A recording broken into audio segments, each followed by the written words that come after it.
I really, really want to, because I know people ask me this, like, so often. And I probably will get around to making this at some point. I'll just make some kind of page or something where people can see my recommended, like, Japan trip to do. Because people ask me all the goddamn time. And I feel like if I just have some kind of PDF file or page where I can be like, go here, do this, as like a rough generic thing for people, I think people might enjoy that. And maybe there's a fun way I can present it and we can make a video about it. That'd be sick. A lot of people ask me, and I could just give some generic ideas, but then people often ask me like really in-depth stuff about like, where's the best place to climb in Hokkaido? I'm like, okay, why would I know? I got no clue. I can tell you where to drink in Hokkaido, so I can tell you that. Gatekeep the good spots. For me, I think oftentimes people want to know where to go in Japan, and not necessarily like the entire itinerary. So I think for me, I think it'd be helpful for a lot of people if I'm like, these are the towns that I think that you should go and check out. They are pretty accessible. You do this. Like, for example, I think a lot of people want to go to Hokkaido and they end up going to just like Sapporo, and they don't really know where else to go, except maybe like Hakodate, but even then it's like a lot of people don't know that. I think if I was like, hey, you should go and check out Noboribetsu, it's a really cool place and very culturally significant, and there's a lot of cool onsens. And not necessarily like, go here, do this here, but hey, go check out this area. I think it's a cool day trip. But a lot of the times, I think, and I really do believe this, Japan is amazing with public transport and accessible, but I do think that like 80% of Japan is like kind of locked behind the ability to drive and driving a car. And the really cool stuff, I think, requires driving often in Japan. And people are, what I've noticed talking to people is no matter how much I say that, people are generally unwilling to drive in Japan. Even Americans who drive all the time. Most people seem that, the impression I get from when I talk to people is that people really don't want to drive in Japan.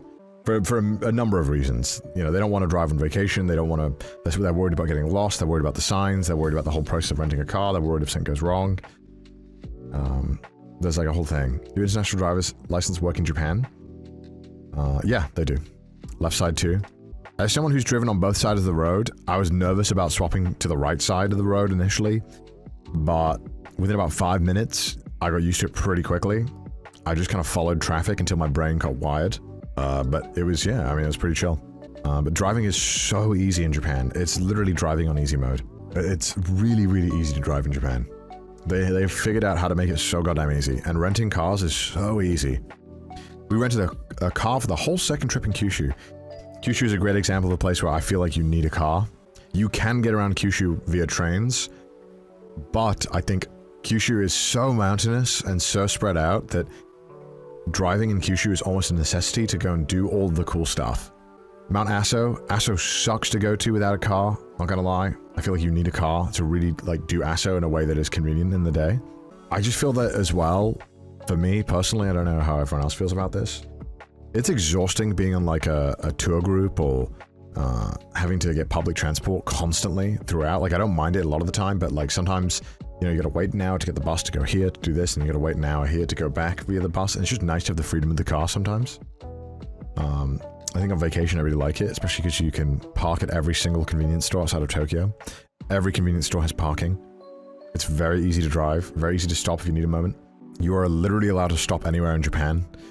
I'm not really sure why, but in the UK you can't stop in a lot of places, but in Japan you can just literally stop the car anywhere at any point, as long as you're sitting in the car, which is really nice, because if you need to kind of get your bearings, you can just press the hazard button and pull over. So yeah, it's nice. Except for like highways, obviously.